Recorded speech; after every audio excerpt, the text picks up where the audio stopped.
I did not see Guardians of the Galaxy in the theaters. I was probably the only one who did not. It was a very popular movie. And it's not that I didn't want to believe in the hype, and it's not that I haven't been burned a few times before that, especially with comic book adaptations turned into a movie. Despite all the positive reviews across the board, I just did not have the ability to see Guardians of the Galaxy in theaters. I figured, I'll just wait. I don't really want to risk a ton of money on seeing a movie that may not really be for me. So I waited, and I waited, and I waited mostly in silence because I didn't want to let people know. I felt ashamed that I did not see Guardians of the Galaxy in theaters. And despite the fact that DorksideToys.com sent me this Star-Lord figure, which I liked, several points of articulation, a wonderful sculpt, I didn't really know anything about the character. And I didn't want to rush out to see movies. Well, I haven't lately.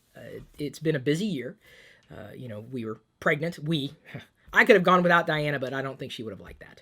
Although, come to find out, apparently the teasers for the Guardians of the Galaxy DVDs and Blu-rays, the discs, or the licenses that you can get to watch the movie now at home, she saw Rocket, the raccoon, and was scared. She said, "Oh, that looks scary."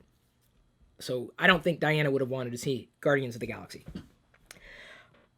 I will go as far as to say it was one of the best, if not the best, movie in its genre that I've seen in a long time, if ever. It was good. The characters were well done.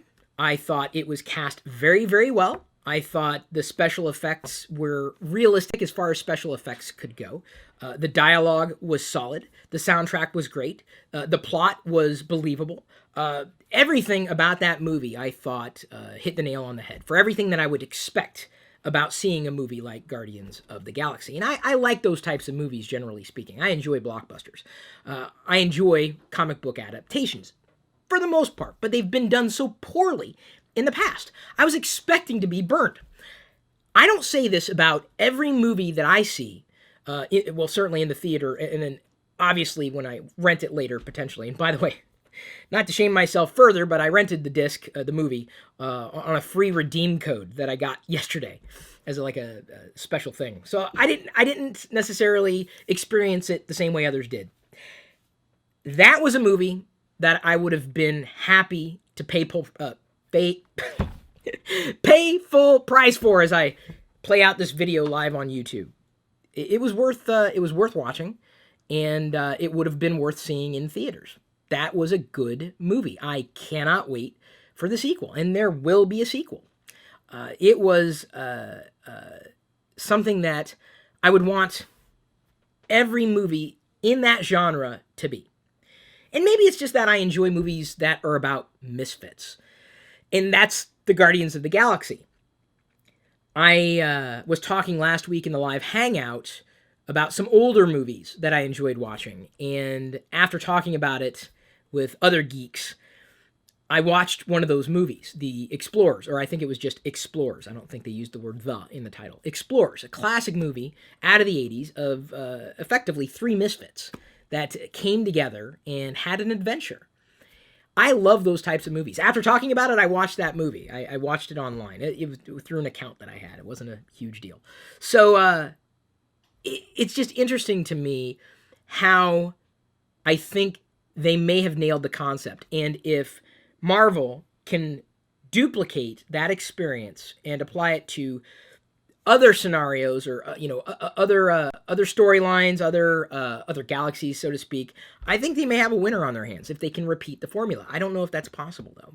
It seemed like it was a perfect storm. If there was any complaint that I had about the movie, it was the exposition. Sometimes it was a little too on the nose.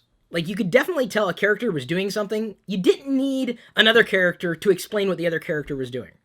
Or there was a point in the movie where things were falling out of the sky, and it was obvious that certain other characters were going to shoot those things out of the sky. I didn't need to be told by the character that that's what everybody needed to do. That is one thing that I could definitely do with less of in watching movies of any kind. I don't like that. It irks me. I thought the movie would have stood well enough without that type of explanation. In fact, if I were to see a director's cut of the movie, I would prefer it to have none of that part of the dialogue included. Obviously, I'm not in control of that, but it was a good movie. It really was a good movie. And now I know a little bit more about Star-Lord and have become a Guardians of the Galaxy fan. It was everything I would have wanted the movie to be. I don't have a grading scale apart from saying that I would watch it again, and it would have been worth paying full price for to see it in the theater. And I think that's about as high a grade as I could give any movie that I'd ever seen.